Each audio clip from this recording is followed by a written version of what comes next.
Yan na po yung ang kalangitan ay maliwanag na.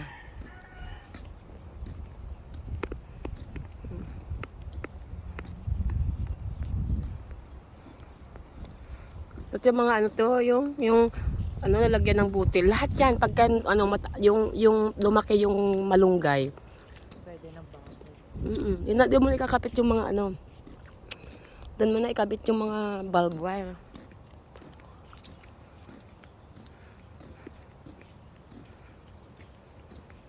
Ito ninyo kailan lang to. Nung nakaraang taon lang to. Ang bilis lumaki na to mga Gmail na to. Mabilis nga. Mabilis talaga yan, Gemelina. Dumatpan. Baka bilis lumaki.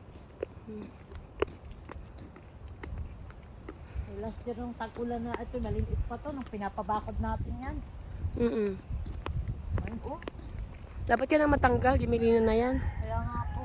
Kasi sayang yung mga tinanim mo dyan na po na ano. Opo, nalililiman.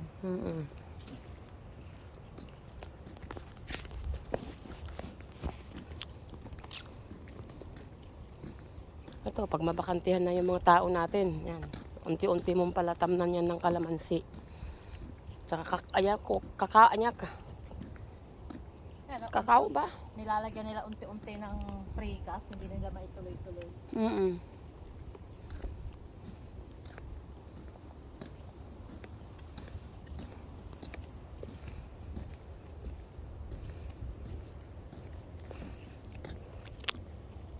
Ito, ang dami nito oh. Pag lumala, nagsilakihan to eh. Kaya nga po. Maganda sana yan dyan sa bakod. Opo, kagaya nun no.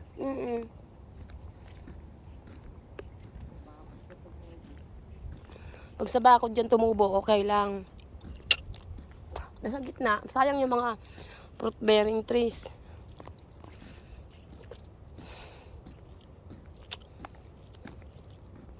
Ito, okay lang dyan. Kaso lang pagka ano ng kanal. Opo, pag ng kanal. Sakop pa natin to. Opo. Mangga. Magmula po dyan sa ayapang boundary ng kay Lloyd at ng Maul yun eh. Mangga.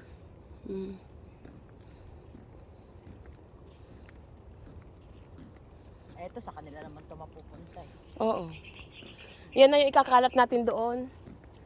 Yung, yan, baka yan? Napier po. Napier doon. Sa pinakadulo natin ilagay, itanim yan. Lokal sa taas eh. Yan po. Malaman namin yung napier na yan na ipatanim. Yan doon.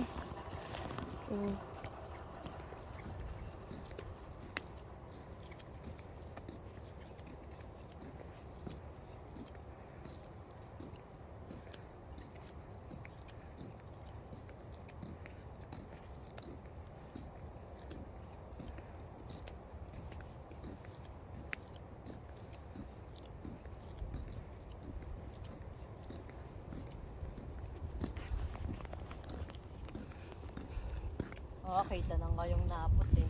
Kaya nga. Yan po yung dagat. Nasa ano. Hindi dito kita yung dagat eh. Hindi po may doon. Kabila.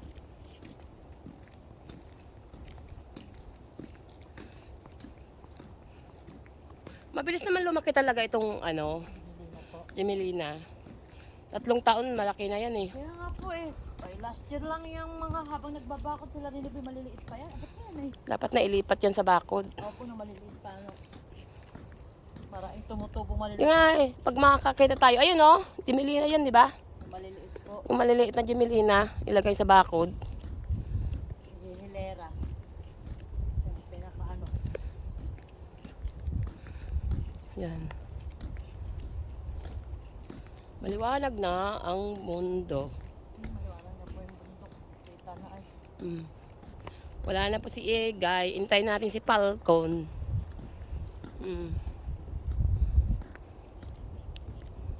Yan na yan yung dagat. Patag pala dyan sa kabila.